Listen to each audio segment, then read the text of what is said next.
Good morning. Oh, it's a better morning than that, Van. Good morning.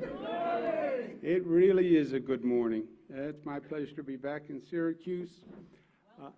Thank you, Anne Marie. Let me welcome the people who are with us today. We have, from my left, Troy Wapner, the great director of the New York State Fair. We have to give him a round of applause. We have Kelly Cummings, who is the Director of State Operations, who gets everything done through pandemics, through storms, through everything. She's doing a great job. Pleasure to be with her.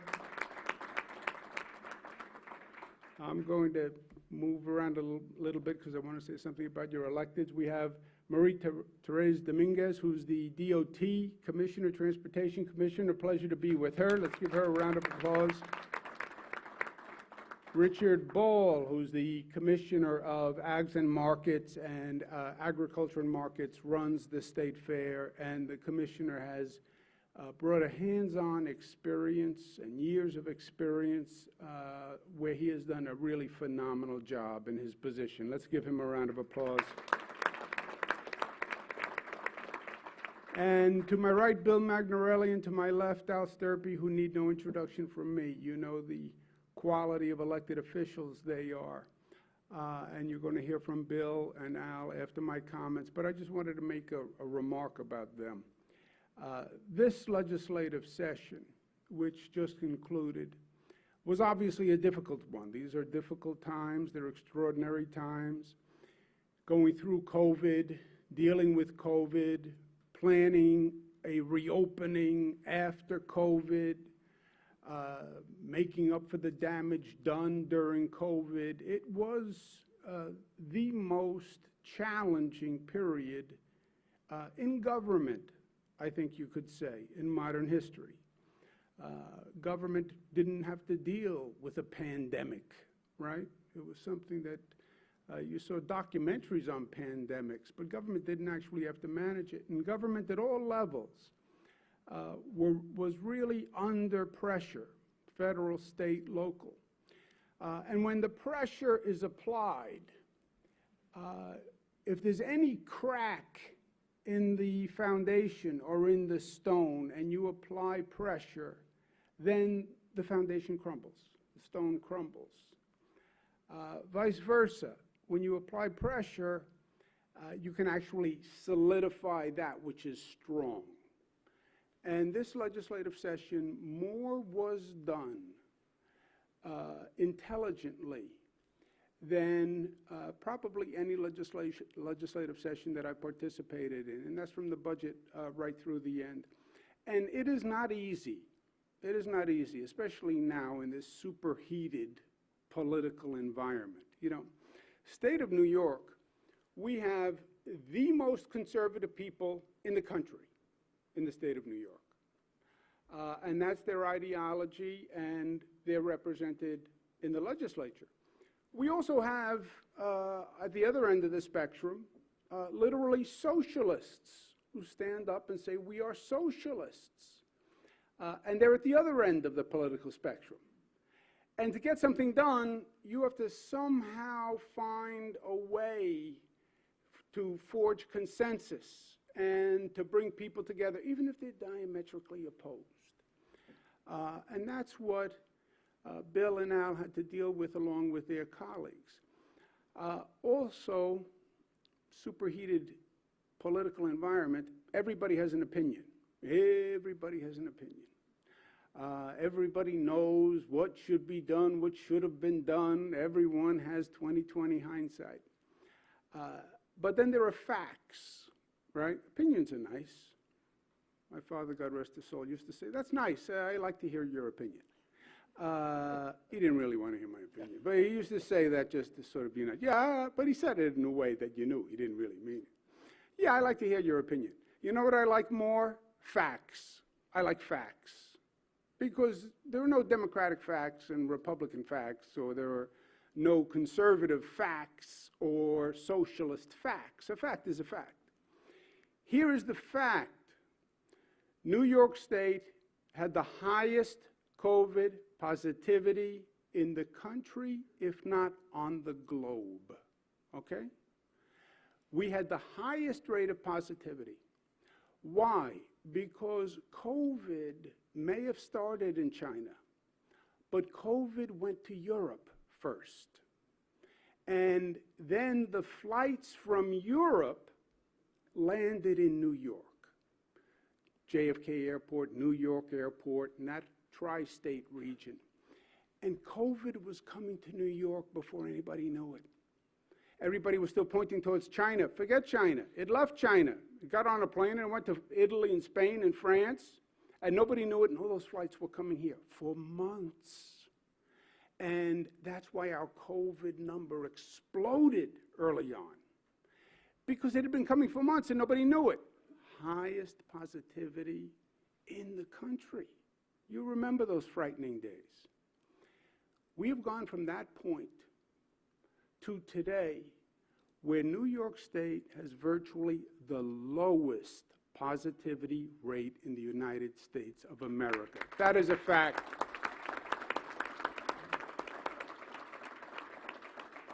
And that is what these gentlemen accomplished.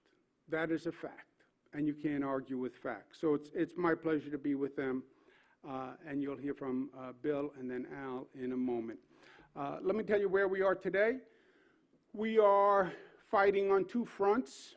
We're managing COVID. Yes, we're doing well. It's not over. Don't deceive yourself, and don't underestimate the enemy, ever.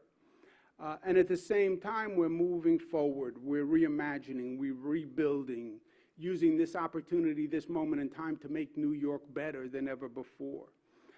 On the numbers, on the facts, it's amazingly good news. If you had ever predicted this, people would have thought that we were being overly ambitious. Where we are today is 0.4 positivity rate. Where we were in January, 7.9, almost 8%, from 8% to 0.4%. You look across the state, it is down all across the state, COVID. And there is a direct correlation. These are numbers, so there's a logic to it. The more people get vaccinated, the lower the positivity rate. The more people get vaccinated, the lower positivity rate. The more the vaccine rate goes up, the lower the positivity rate. And that's why we've been working so hard on vaccinations. We're now over 20 million.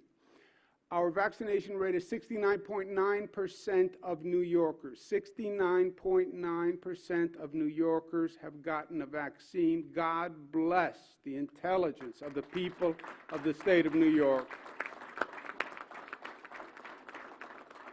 Now, the national goal is 70%. We're at 69.9, and we're going to hit 70. It's just a matter of time. And it is going to be cause for celebration, and we want to celebrate, but we want to remember what we are celebrating. 70% is a great milestone. The president set 70% by July 4th.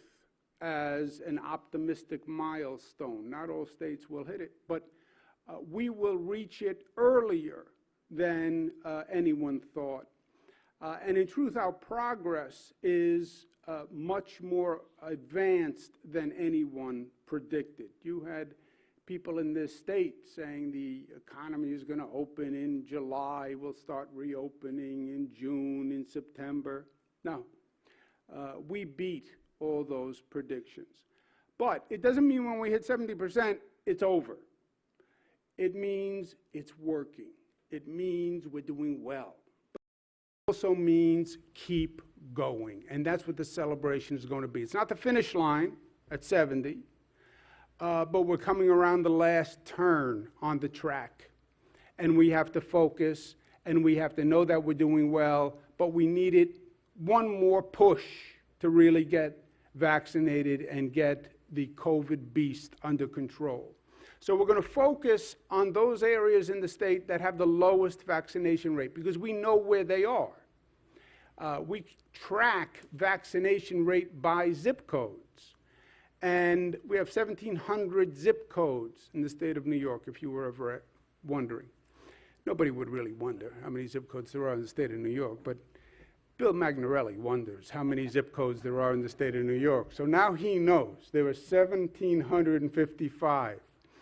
And if you look at the bottom 10% that are below 38%, okay, and the vaccination rate is 69%, so they're really much lower vaccination rate than the rest of the state.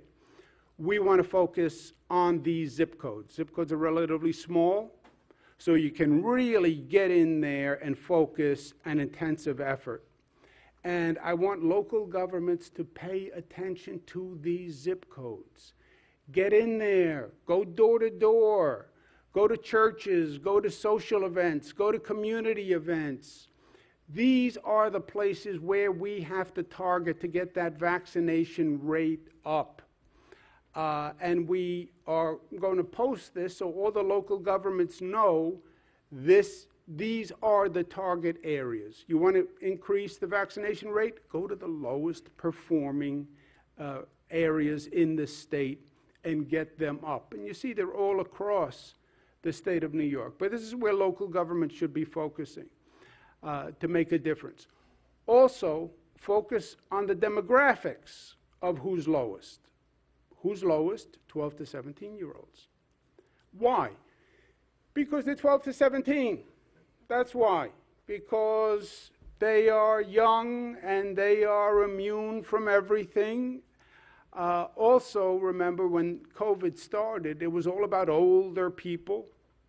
We weren't as focused on younger people. The mortality rate was not as high among young people. They weren't even eligible for the vaccine early on, remember. So they are a little bit late to the vaccine race, but we're focusing on the 12 to 17. And one of the incentives we have is 12 to 17-year-olds who come and get a vaccine. They are eligible for a raffle every week. The winners, 10 winners, win a full 4-year scholarship, room and board to a state school. That's about a $100,000 value.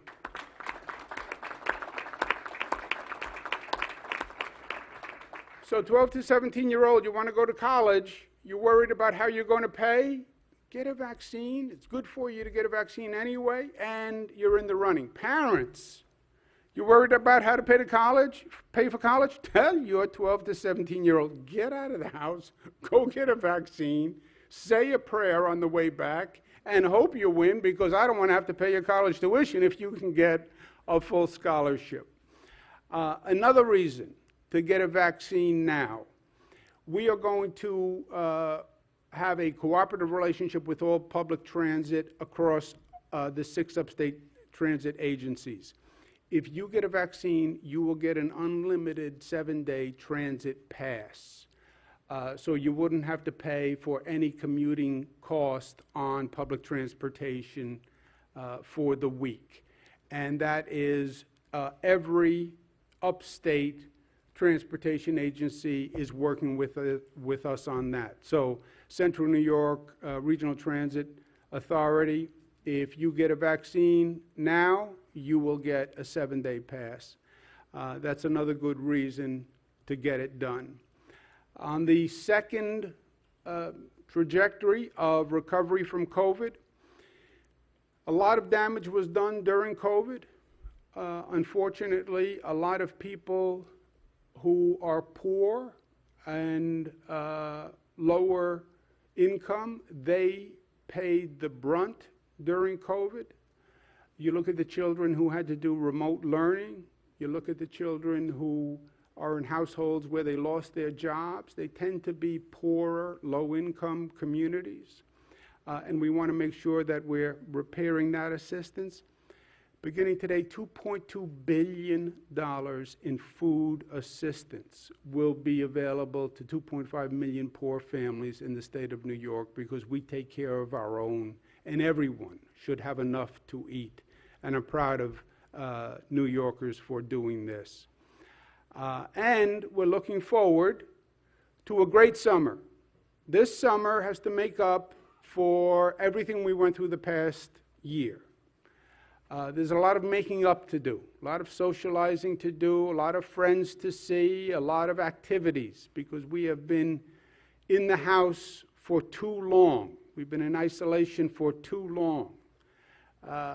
We're not meant to be in isolation. We are social beings. We're meant to see friends and family and smile and enjoy activities, and that's what we have to do this summer. And we're going to start with the New York State Fair. We announced guidance for the New York State Fair. We announced guidance for the New York State Fair at a totally different time. At that time, the statewide positivity was 2%. It's now down to 0.4%. So we're going to revise the guidance. When the facts change, then change your strategy, right? And this has been an evolving, changing situation all along. So when the facts change, change. The facts changed. We're going to reopen the New York State Fair. We're going to reopen the New York State Fair at 100% occupancy. Everything will be open at the New York State Fair. All the buildings, all the events. It will be the great New York State Fair that we are all so proud of. I am so excited about this because the fair is such a beautiful representative of the state, and especially upstate New York. As you know, we've been breaking records every year in attendance. We've made a great investment in the fair, and the fair is a different fair. Anyone who says, well, I went to the New York State Fair 4 years ago, 5 years ago, you didn't go to the New York State Fair. You went to the old New York State Fair, which is different than this state fair. It's improved, it's bigger, it's better, it's more convenient, there are more attractions. So we're not only reopening, we're reimagining. It's better than ever before. And we invite not only all New Yorkers, we invite people across the nation to come. The state fair is not just a great event, it's also a great economic engine to bring the economy back. It brings in 1.3 million visitors, 28 states, 6 countries come to our fair. Isn't that fantastic? $100 million in economic activity. So we want to lean into this. We want to be aggressive about it. We want to advertise it. We want to push it. We want to say New York is not just reopening, we're reimagining. We're coming back in a big way. Get your vaccination, but enjoy the state of New York. And people say, well, you're a salesman for the state of New York. I'm a salesman for the state of New York. And I believe in the product that we have here in the state of New York. You want to go visit a place, I don't care what you want to do. You can do it in this one state. We have it all. We have the most advanced urban areas on the globe. We have the most beautiful rural areas on the globe, all right here in the state of New York. And upstate New York has been a hidden treasure. You know, you say New York internationally or nationally, people think New York City. No, no, no, no. That's part of our story. But we have beautiful upstate New York. That is still not been fully explored and fully discovered. I also think we have an opportunity. Because we have the lowest positivity rate in the nation, we literally go between the lowest, second lowest. You want to travel this summer? Then travel safe. And go to a place in a state that you know is safe from COVID, and that is the state of New York. So I think it's a special opportunity for us to market this year. And we're going to lean into this with our I Love New York campaign. We're going to advertise upstate opportunities in the I Love New York campaign. It's going to be a $40 million international campaign. It is probably the quickest way to jumpstart and reinvigorate our economy. by getting that tourism industry up and running. And we're very proud of what we have here in upstate New York. You put that together with the new advantage of our super low COVID positivity rate in the state, and I think it's going to be a natural tourist destination for people. We just have to get the word out.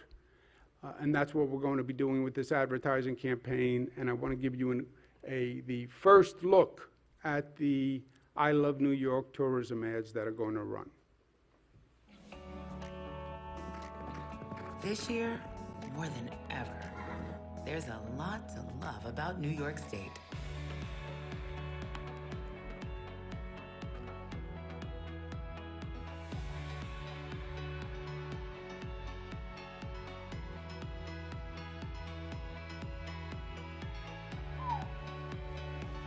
Come be a part of it. Plan your summer getaway at iloveny.com. One more. It's time to get out and explore New York State.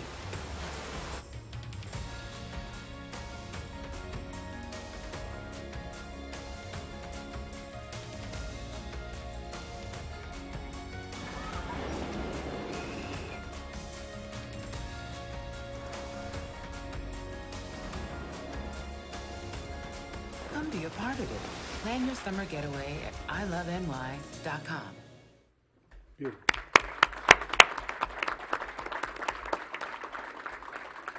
So with that, let me turn it over to my colleagues, Bill Magnarelli and Al Sturpey, and let me thank them again from the bottom of my heart for a job really well done. Public service, you serve the public, and in this past year, the public needed quality service and leadership like they've never needed it, and they got it, and that's a fact. Bill Magnarelli.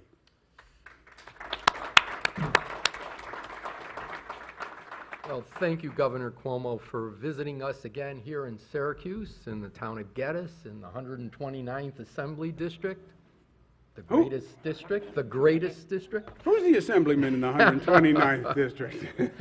And thank you to everyone for being here today. It's good to see people live and in person and without masks.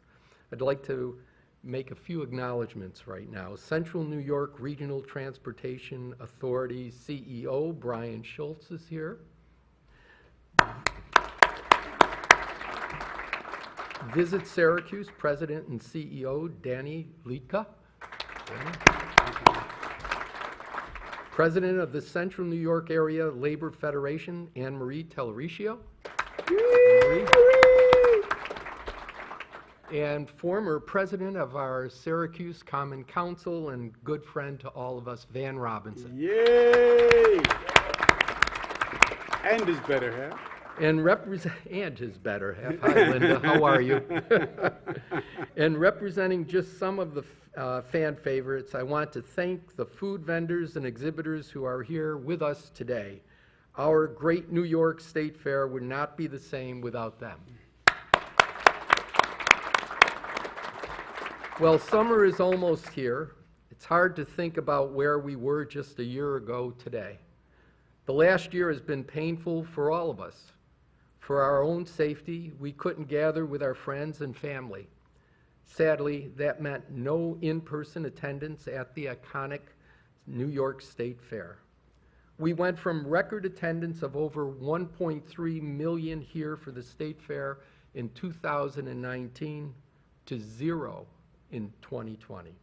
It was painful, but necessary to keep everyone safe during the pandemic. The New York State Fair never stopped its programming during this time. They connected with the community through virtual events. But nothing beats being able to visit these great fairgrounds in person. Between testing and vaccination sites, like the ones here at the State Fairgrounds, Governor Cuomo made sure our community got what we needed to make it out of this pandemic. And I want to say something personally. Make no mistake about it, he was the leader in this pandemic. Thank you. Thank you.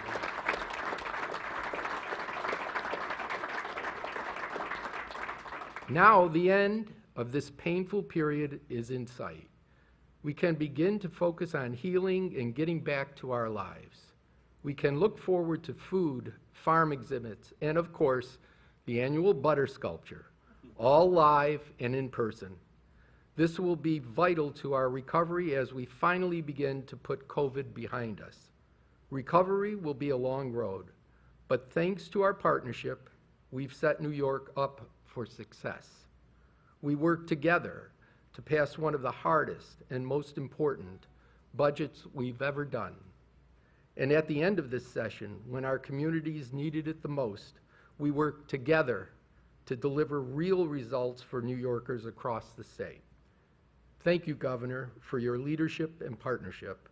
I look forward to our continued work together in building back a better New York. Thank you. Beautiful.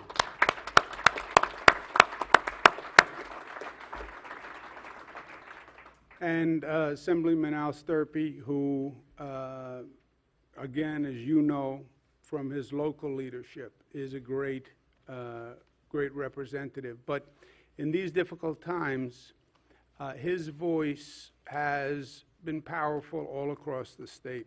And he has stood up and fought the good fight through this difficult political year, and we all owe him a debt of gratitude. Al Sturpey. Thank you, Governor. Ooh, am I on? Hello? There we go. It really is an honor to be here today for this important announcement. I mean, the New York State Fair is so important to this region's identity and economic well-being. We're all anxious to get back to some semblance of normalcy as safely and as soon as possible. Thanks to Governor Cuomo's leadership, we're almost ready to close the final chapter on COVID. Today's announcement means more than getting back to normal. It means healing for this community. It means something to look forward to. And we certainly look forward to the excitement we saw 2 years ago when the New York State Fair saw record attendance. The State Fair is a summer tradition that generations have cherished, a special time with family and friends, celebrating the joys of community and time spent together. But this is just one step in a longer recovery. More than ever, New Yorkers are counting on their governments to deliver real results. And thanks to our partnerships, we're getting it done. This budget was the hardest one our state has ever seen, but we worked together and got it done. And at the end of this session, we worked together to set New York up to recover and rebuild. Together, we can ensure strong recovery for communities across the entire state. Once again, thank you, Governor, and I look forward to our continued partnership. Thank you. Thank you, Al. All right, so the message is clear. We know what we have to do this summer. Block out the State Fair. X that out in your calendar. We know what we're doing during the State Fair. And then plan a trip in the state of New York, because you want to be safe. So plan a trip in the state of New York. Well, I'm already in New York. No. We have many facets in New York. When was the last time you put the family in the car, you took them to New York City? Or the North Country, the Adirondacks, or the Finger Lakes, or Western New York? See your state. Enjoy your state. Help your state, and be safe while you're doing it. Thank you, and God bless you. I'll be back for the press.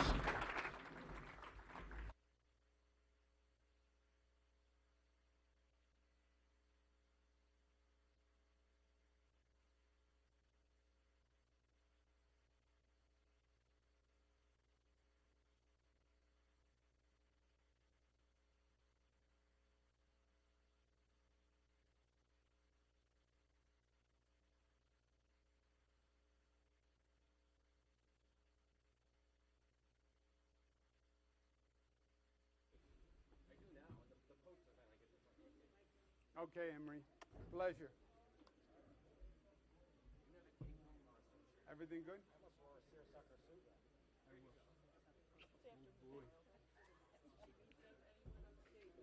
Thank you.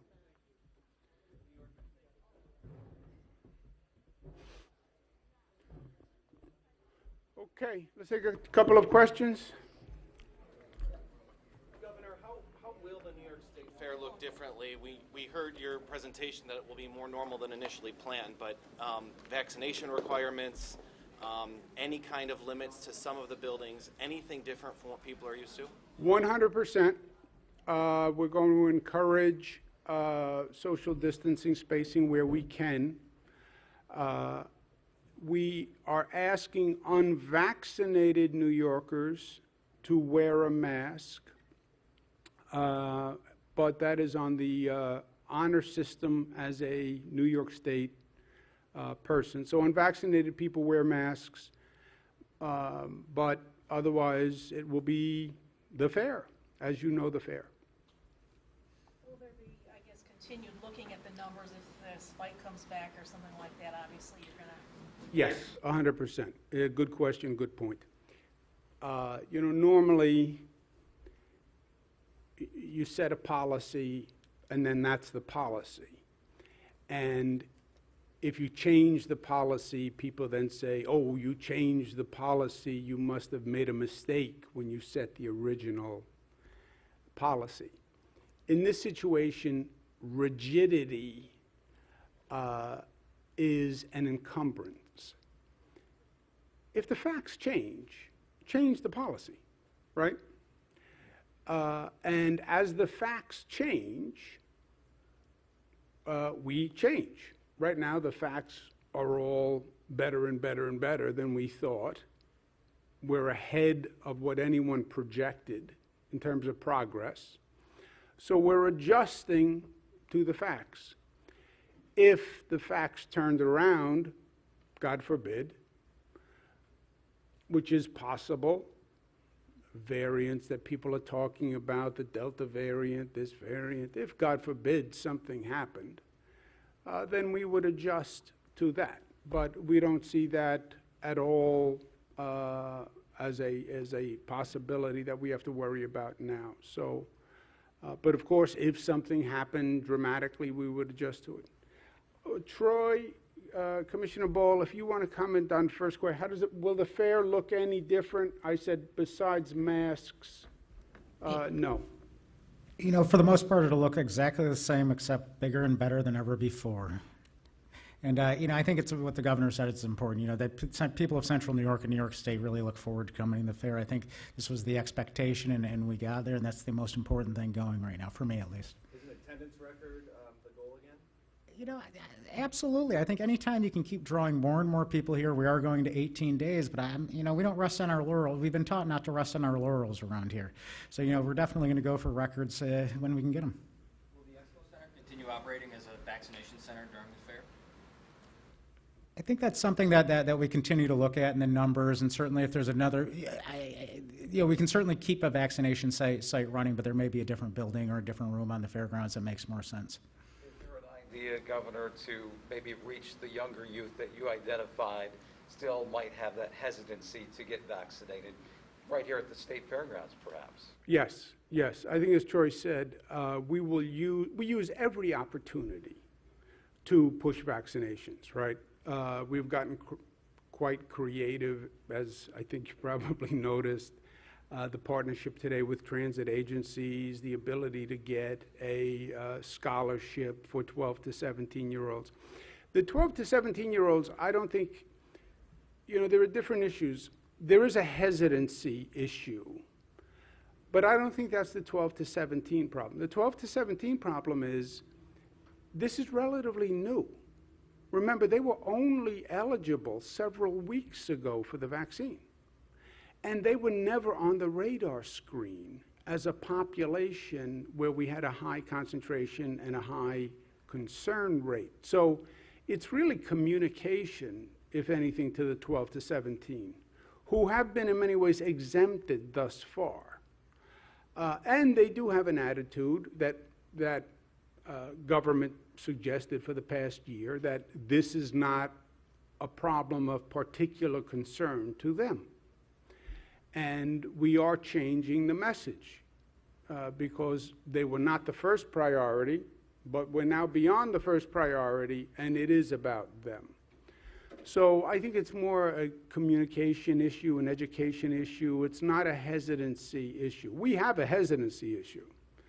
You know, you have 20, 25% of the people in this state who just will not take a vaccine, who don't believe in it, who are afraid of it, who don't want to take a needle. Some people don't believe in vaccines, period.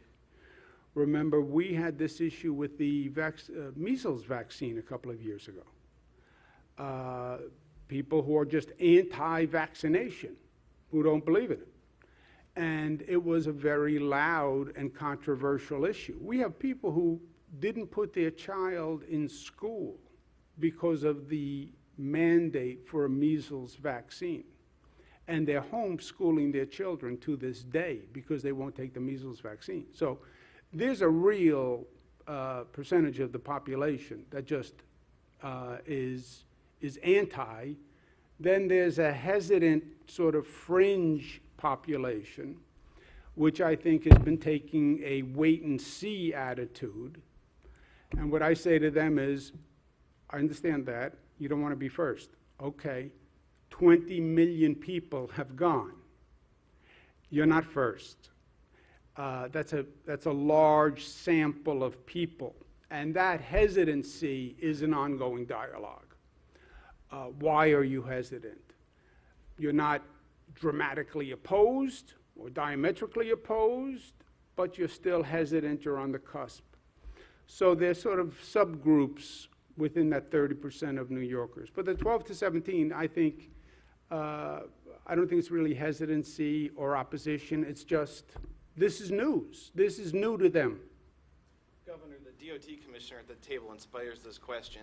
There's a real divide in this community about the future of Interstate 81. You've allocated money in the budget for the project most recently.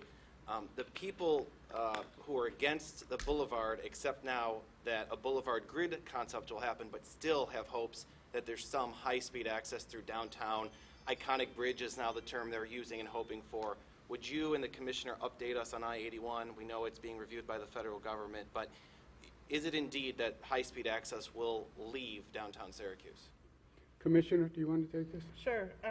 I think that, as you know, we've driven an incredibly robust process here with regard to the environmental review that we've been undertaking and looking at all of the alternatives, multiple alternatives here for the I-81 project. And we've held hundreds of meetings here in the downtown Syracuse area, but all of the surrounding neighborhoods and communities. And what you're seeing now is all of that input into a, working towards a final environmental review. And we are very much engaged with the Federal Highway Administration at USDOT to look to come back, hopefully sometime this summer, as early as this summer, with additional public engagement to look towards a final EIS here sometime very soon. Recognizing that a lot of good ideas have been put on the table.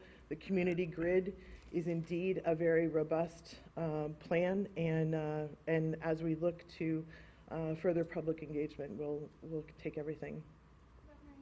Excuse me one second, can I just comment on that? You're right, obviously. I understand the history of the issue. I understand the division on the issue. I understand the complexity. Think about this also, though. It is virtually impossible to find a circumstance where you can undertake a major project that will make a major difference. That is not controversial. It doesn't happen. Almost by definition, if it is a big project, there's going to be opposition. The question is, what does the political system do in the face of lack of consensus, let's call it? The political system runs by consensus. Politicians want to make everybody happy. I want you happy, I want you happy, I want you happy. Well, you can't find a solution to make everybody happy. Okay, then I'll do nothing. That's what this state, that's what this nation has done for too many years. You know what happens? Nothing. That's what happens. Nothing. You sit here and you'll debate the best option for I-81 and how do we find consensus. You cannot find consensus. I've never done a big project that had consensus. LaGuardia Airport in New York City. Everybody says, an embarrassment to the state of New York. We need a new airport. We're now building a new LaGuardia Airport, first new airport in the country in 25 years. There's opposition to the new airport. Why? Local community doesn't want it. Who wants this? Who wants that? Who doesn't? The planes are dangerous. There's going to be political opposition. New replacement for the Tappan Zee Bridge, debated for 30 years. Buffalo, they talked about building a peace bridge to Canada, new peace bridge. They debated it for 20 years. They couldn't get consensus. They never built the bridge. So the commission has done a great job consulting everyone. But sometimes it's not a question of consulting. You can understand everybody's point of view. You just can't get everybody to the same conclusion because they have a different interest, right? Depending on where you live, you're going to have a different interest. So then the question is, do you do nothing or do you do something? And something is usually better than nothing. But you do your best to find consensus, and that's what they're doing. I want to make sure Commissioner Ball didn't have any comments on the fair, any misstatements that I made, anything you want to add to myself or Troy? No misstatements. Thank you. But I do want to just mention, to your point about young people in the fair and vaccination sites, you know, we have an opportunity to talk to, the last time we had a successful fair, 1.3 million people in one place. And we have to take advantage of those opportunities to connect the dots. And the State Fair is such a great example of connecting the dots between our agricultural community, our young people, about so many things. So I think we really want to drive that point home, that this is an opportunity to educate them. Along those lines, Governor, getting back to you, Pat, what are you going to say to people? Because we can say these facts, and there's still going to be people that say, I'm not going. People have told me, I'm not going to the fair. To encourage, I mean, some of the zip codes that you went up there showed significantly higher non-vaccination rates up in the central New York area, certain pockets. What would you say to people that say, oh, there's going to be unvaccinated people there, it's dangerous, I'm not going? Get a vaccine. If you get a vaccine, you don't have to worry about unvaccinated people because you have the vaccine. I am vaccinated. You may not be vaccinated, but you don't pose a risk to me because I am vaccinated. So if you are vaccinated, what are you worrying about? Now the only question is the effective rate of the vaccine, which is 80, 90%, whatever it is. So if you're concerned about that, get a vaccine. Well, there'll be unvaccinated people. That's their problem. They have to worry about catching COVID, not you. Let's take one more. I cut you off, I'm sorry. Okay, vaccination status is not going to be checked, like when you're getting your ticket at the door. It will not be checked, but I think during this period of COVID, people have acted honorably and graciously and with integrity. If you're not vaccinated, there will be signs that say, wear a mask if you are not vaccinated. And I believe people will respect that. And I believe the overwhelming number of people will have been vaccinated. And again, if you're vaccinated, it's not really an issue for you whether or not the other person wears a mask. It's only an issue for the unvaccinated. That's why I say, don't be unvaccinated. It's not that simple, it's not that hard a riddle to solve. Thank you all very much. Thank you. Shutting down big vaccination sites like the one at the fair at all? I mean, are you looking into that? They're empty like most of the time. We are doing that as we speak because the demand on the vaccines is much lower. So obviously, when you get to 69, 70%, the population that is coming in is much, much lower. So we have vaccine sites that only have a trickle of people, and we're closing those sites because there's no demand, there's no volume. No, there's no plans to close the one. We may downsize it a little bit.